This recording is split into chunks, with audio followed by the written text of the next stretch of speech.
Welcome to the Fire and Earth podcast with your hosts, Jason Mefford and Kathy Gruber. Fire and Earth, giving you the keys to unlock your limitless potential. Hey everybody, welcome back to another episode of the Fire and Earth podcast. I'm your co-host, Kathy Gruber. And I'm Jason Mefford. And today we're going to talk about something. As we always do. As we always do. So just take a deep breath. Because we're going to talk about the in-ness of the moment. The in-ness of the moment. That's an interesting term, right? The isness. Isness? Yeah. I'm thinking in-ness. Accepting what is. So the isness of the moment. Oh, the isness of the moment. Well, I guess it could go both ways. Maybe we'll have to talk about both of those things. I don't even know what the inness of the moment is. Oh. Being in the moment. Well, let's start talking about the isness of the moment then, right? Because again, that's a funny word that we just kind of made up, I think. I don't think it's in the dictionary. I don't think you get very Eckhart Tolle talks about the isness of the moment all the time. So maybe okay. Yeah. Okay. But so what does that mean to you, Kathy? Because I know that was one of the things you thought about bringing up and talking about today. Yeah. So, so often we fight against what is. I need to lose the weight. I twisted my ankle. I have to go to this meeting I don't want to go to. A friend of mine just tore his Achilles. And when I did this as a daily pause and I said, you have to accept what is in this moment, he said, even my torn Achilles. And I said, yeah, because you can't make it different. It just is. So that's why it's accepting the isness of the moment. And our stress and our unhappiness comes from not accepting what is. Now, we want to keep striving. We want to get better. We want things to, we want to work on ourselves and change the things around us to be better for everyone. And what is right now is unchangeable because it's right now. Yeah, and I think that's an important distinction, right? Because we're not talking about don't plan for the future, don't try to change your circumstances, but can you stop and just look at what is, right? Because I know too, a lot of times that one of the little words that will drive you crazy in life is the word why. Why? Most of the time it doesn't matter, right? So like your friend saying, well, does that mean I have to, be grateful for my torn Achilles? Well, sure, right? You can sit there all day and say, but why did I have to tear my Achilles, right? It's like, I don't know. Does it matter?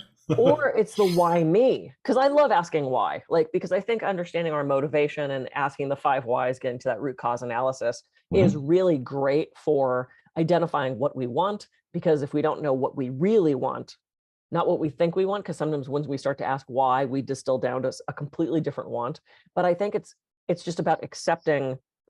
You don't have to be grateful for the torn Achilles, but at least accepting that this is what is. Because if you're fighting against it, that's like, you can't swim upstream, right? You have to just accept where you are and sort of give into your circumstances sometimes. And again, not to the exclusion of trying to make things better in the future, but accepting what is right now, because this is all we have. And Eckhart Tolle loves to tell the story of he used to live above a pub and there was a sign on the door, this is in Scotland, that said free beer tomorrow. And every day people showed up and said, okay, I'm ready for my free beer. I was here yesterday. And the guy's like, no, tomorrow. No, but I was here yesterday. So today is tomorrow. It's like, no, today is just now. There is no tomorrow. Just today. Well, I think there is I think we probably talked a little bit about surrender before, at some point on different episodes. We've only done almost 300 of these things, somewhere between 250 and 300. So pretty cool. We've talked about a lot of stuff, and it is pretty cool. Great job, Kathy. Woo, right? Oh, you. So that we've kept it going, but I think it's, so much of the time we're always wanting to be somewhere where we're not currently, right? And so, if you stop and think about that kind of theoretically, right? Again, imagine the universe or God or whatever you believe in is up above looking down and has provided or given you, and your choices that you've made throughout your whole life have gotten you to exactly where you are today. And if you're just sitting there wishing, hoping, praying, wanting for something different, you're being a whiny little bitch. Okay. So don't be a whiny little bitch. Don't do Right? it. Because again, think about it. And it's like, I mean, how would you feel, right? If you had done all these different things for somebody else and helped them get to exactly where they are. And again, where they are is where they want to be because of the choices that they have made. So imagine, here you are sitting off on the side and you're like, wow, I helped Kathy get to where she is today on this Monday morning when we happen to be recording this podcast. She's sitting in her beautiful little apartment in Santa Barbara in her office. She's healthy. She's got everything going. She just went outside and fed the birds and did all this stuff. What a great life Kathy has. And then for Kathy to turn around and go, I don't like where I'm at. I don't like this. Right? I mean, how would you feel? Right? And so every time when we are wanting necessarily to be somewhere else or are not appreciative of what is right now, it's like you're flipping the universe a finger. Yep. Right? And I'm sorry, but if I again, if I'd done all these things for Kathy and she was just complaining to me and flipping me the finger, how much more am I going to do for Kathy? Right. Well, Right? yes, absolutely. And it's not even always not accepting the good stuff. I mean, because I've got a pretty damn good life. I'm in an incredible relationship with a great little apartment that I love with birds and squirrels outside with a healthy cat. Everybody I know right now, currently in my little sphere, is for the most part healthy. The back goes out occasionally, but it's like, and so then what if I twist my ankle? Right. And I'm fighting against that. And I'm mad. Oh, I still twist my ankle. And that means I can't wear heels. Yeah. Was it a quote negative thing that happened? Well, it was a thing that happened. I get to deem that positive or negative. But it's not in not accepting that it happened.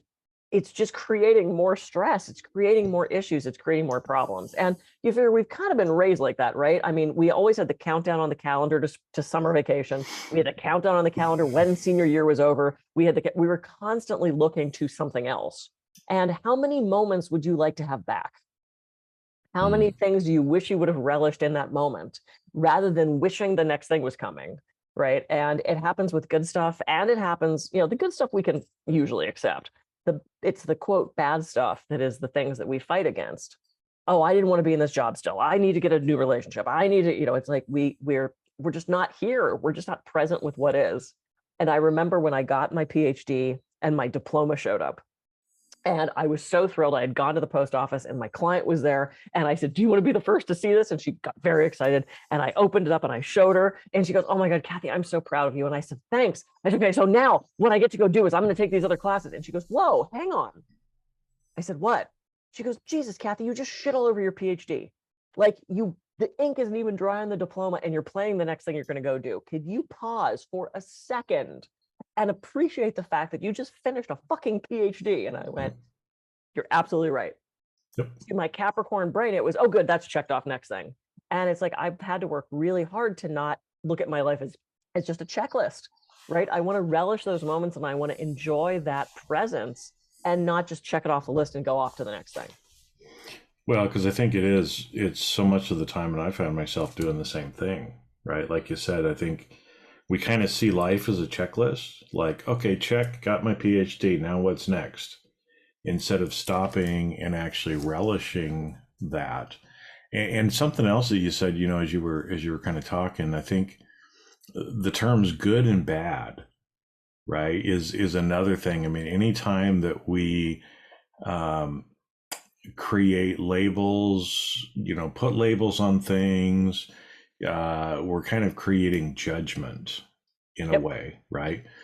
And so I remember, in the Tao Te Ching from Lao Tzu, right? One of the things, and I'm going to paraphrase in my words, but effectively, the minute that you call something beautiful, you call other things ugly, Mm. right? Because by you saying this thing, this person, this whatever is beautiful, you're now comparing that with other things. And by doing that, you're effectively, yes, you're calling that beautiful, but you're calling all of these other things ugly. And so I think it's interesting because our brain wants to go so quickly to this is good, this is bad. Absolutely. But we're doing the same thing, right? It's like, well, when you sprain your ankle, I mean, again, most people we'd say, well, that's bad, right? But what good can come from spraining your ankle? Yep. What lesson can you learn, Yep. right? If you're in a relationship that you don't necessarily like, right, and you want to get out, I understand. I've been in those relationships before. Mm-hmm. But can we be comfortable with the isness of the current situation and learn from being in the current situation, right? Yep. So instead of seeing a bad relationship as a bad thing, what if you could see a bad relationship as an opportunity to learn, an opportunity to practice unconditionally loving, even when the other person might not be doing that to you? Or unconditional love for yourself, or Or unconditional. patience, Yep. or who knows what it is, right? It's something very wise to say. I think I've said the parable of the farmer and the we'll see thing. Oh yeah. Well, tell it again, because that is Okay. such a great story. I think people could hear that. I could hear that 100, 1,000 times, Right. and I would still. Well, and the other thing I was going to say is, remember, we had the guest on, Emily, whose whole thing was cancer saved my life. It Mhm. was her going through that experience, and we're going to have another guest on named Valerie, who experienced the same thing, right? It was through that illness that she grew, evolved, and became what she was. So, farmer has one son and one horse, huge tracts of land, but only one thing to plow. And the neighbors gather around and said, "Oh, it's such a shame you only have one boy and one horse. There's so much more work you could do." And he says, "We'll see." So the next day, the horse runs away, and the village gathers around and says to the farmer, "Oh no, you're one horse. You're going to starve. There's no way you can work your fields now. This is such a shame." And he says, "We'll see." And the next day, the horse comes back and brings like all these other wild horses with it, and they start to live on the land. And the village gathers around and says, "Oh my gosh, you have so many more horses now. You can plow so much more land. This is so great. You're so lucky." He said, "We'll see." So a couple days later, his one son gets on one of the new horses, trying to get him used to the method of plowing. The horse bucks, the kid falls off, breaks his arm. The village gathers around. "Oh no, your only son. This is such a tragedy. Whatever will you do?" And the farmer says, "We'll see."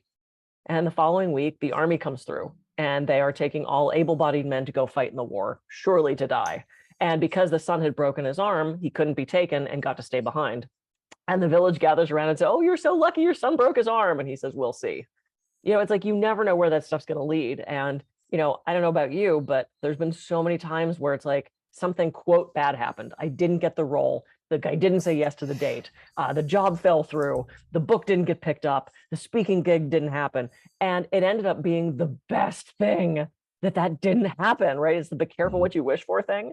Um, and I can point to so many things that seemed like a tragedy that ended up being so much for my good, and worked out so much better than I thought it would have if the thing happened that I thought I wanted it to happen. So yeah, it's Well, beautiful. yeah, because actually I was just thinking about this morning. Because there's the old song, "Thank God for Unanswered Prayers," right? The unanswered prayers song. And I was thinking about that this morning because, like I said, I mean, sometimes just random things come into our heads as Mhm. we're trying to be quiet. And I remember, when I was in college, there was this girl that I really liked, right? And I was so nervous to ask her out, but I really wanted to date her. I really liked her, and so I remember I had gotten. Well, this is interesting too, right? As I'm sitting there talking out loud, because that song "Unanswered Prayers" is by Garth Brooks, Mhm. right? One of the greatest, best-selling artists of all time, puts on a fabulous show. And I had gotten tickets to go see Garth Brooks. And so I wanted to ask this girl to go to Garth Brooks with me. I mean, it's like, come on, this is a pretty good date, right? Yeah. You know, if you're trying to impress somebody. And so I remember, you know, I finally got the courage to call her. And I was nervous to just come out and say it directly, right? Do you want to go to the concert with me? Kind of thing, right? So, Well, you shouldn't say it like that. I mean, that yeah, I shouldn't say it like that. You pathetic little bitch, right? Whatever. But so I asked a question, and it wasn't a very good question, right? oh, We've no. talked about questions before, but I said something like, "So Garth Brooks is coming to town. Are you going to the concert?" And she says, "Yeah." And so I was like, "Oh." Right. So here I am kind of assuming that, you know, she's got some other date and she's going blah, blah, blah, blah, blah. So I didn't ask her. Right. Oh, no. So I ended up going with somebody else afterwards to find out she was going to the concert, but she was going with some girlfriends and she probably would have said yes to me and gone on the date with me. Right. And so afterwards, when I found that out, it was like, oh man, you know, wrong question. I should have asked something different. But it wasn't to be, right? And as I thought about it this morning, and yeah, I've had some different relationships over time, but you know, I was grateful for that unanswered prayer Yep. and what is, because you know, again, even though I went through some different relationships that didn't last, some that would be considered bad relationships, what I learned and the growth that came from those other relationships, I'm grateful that I asked this stupid question and I didn't go out with that girl, because who knows, I could have married her instead of somebody else. I wouldn't have learned the lessons that I learned by being in the other relationships. So at the time, God, it was devastating, I right? was devastated, right? Like, oh man, right? But, you know, a lot of times, you know, what is, and like you said, I love that story of the farmer of we'll see, Yeah. right? Because often, so much of the time, when things like the horse runs away and your son breaks the arm or the leg, you think those are bad things, but those may actually be some of the greatest things that could ever happen to you because of the growth or the change in path that you might take that ends up happening because of those things. Yep. So, can you be grateful? Can you be in the isness of accepting what is? Yep. Right, instead of always wanting to be somewhere else. Right. And again, not saying you're going to sit, rest on your laurels forever and you're never going to accomplish anything. We want to keep moving forward and we want to keep changing and growing. A friend of mine posted something on Instagram a couple days ago. It was, you get to take the blue pill or the red pill. The blue pill sends you back to junior high with knowing everything you know now, or the red pill gives you $4 million. And I said, show me the money. And she said, really? You wouldn't go back? And I said, look, if I go, first of all, you can't pay me enough to go back to junior high. That was just a nightmare. Even with what I know now would be more frustrating because I thought everybody was insane back then. So if I change one thing, so if I now, with my decades of learning, go back to 7th grade, I might not go to Hollywood because, well, it's not going to work anyway. I might not drive cross country with the guy I did because, well, we're going to break up anyway. I might not move to that apartment because, oh, it's only going to be temporary and it's going to end up being a nightmare. But all of those things lead me to exactly where I am right now. And where I am right now is amazing and phenomenal and exactly where I'm supposed to be. So if I change one of those decisions, quote, for a better one, I would have a completely different life. Not guaranteed to have a better life. It would be different. And I don't know what that life would be. So I kind of want to keep the one I have. Well, yeah. And I think, you know, it's the shoulda, woulda, couldas, right? Because like you said, I think so much of the time we think, oh, if I had made that different decision, my life would be so much better. You know what? I think the life that you have right now is the best goddamn life you can have. Why? because you wouldn't have made the choices that got you here if there was a better option for you. And again, I'm not talking just about, temporally or financially or any of that stuff, but was the best decisions for your higher self to get you to exactly where you are today. Right. So don't spend any time like that, trying to go back and wanting to change things, because chances are the life you have today is better than any other possible life you would have had you made other choices. Or at the very least, it's different. I mean, let's say I went to New York instead of California and I ended up being a Broadway performer. That would be pretty amazing. It wouldn't necessarily be better. Right. It would just be different. Mm-hmm. I would have a different slew of friends. I never would have met you. I never would have met Eric. I never would have, I had said something a couple months back about, I was experiencing that frustration of, oh, why did I stay in my previous relationship for so long? And Eric said, well, had you left him earlier, you probably wouldn't still be in Santa Barbara. And then I wouldn't have met him. And I went, oh my God, absolutely. Because my plan was leave and then leave. I was going to head back to LA. And I didn't. I'm still in Santa Barbara, which means I get to have this incredible relationship that I'm in now. Yeah. And if you would have left earlier, you probably wouldn't have met Eric. Yeah, absolutely. Either, because he wouldn't have even been a possibility. Your lives would not have crossed at that point. Nope. No. I don't have the blueprints, but I know they seem to work out. Everything always seems to work out, even when it doesn't seem like it is. And I think I was just talking about this with somebody else that a lot of times too we'll get nervous, like things aren't working out the way that I thought it was going to, or the timeline and the blueprint isn't working out the way that I thought it was going to be. But I'm just amazed at how much of the time, right at the last minute, everything falls in place exactly the way it is supposed to fall into place. Just amazing. It's accepting that's supposed to. Mm-hmm. I was supposed to be a world famous movie star. That didn't happen. Something else unfolded. Mm-hmm. And I have to accept that that's what it is right now. Mm-hmm. And that's a challenge. It is a challenge sometimes. It definitely is. No, it is. We're humans. Well, it is. But I mean, come on. Yeah, the money would be nice. But really, do you want paparazzi all over you all the time? Do you want people saying mean things about you in the tabloids? I mean, there's a whole, to be a world famous actor or actress, there's a lot of other stuff that goes along with that too. Right. And so I think that's the other thing, is that we might think that we want certain things, but we don't want everything that goes along with those things. And that's why those things don't happen for us. And it's okay. It's okay. Because where we are is exactly the perfect moment for us. Exactly. Cool.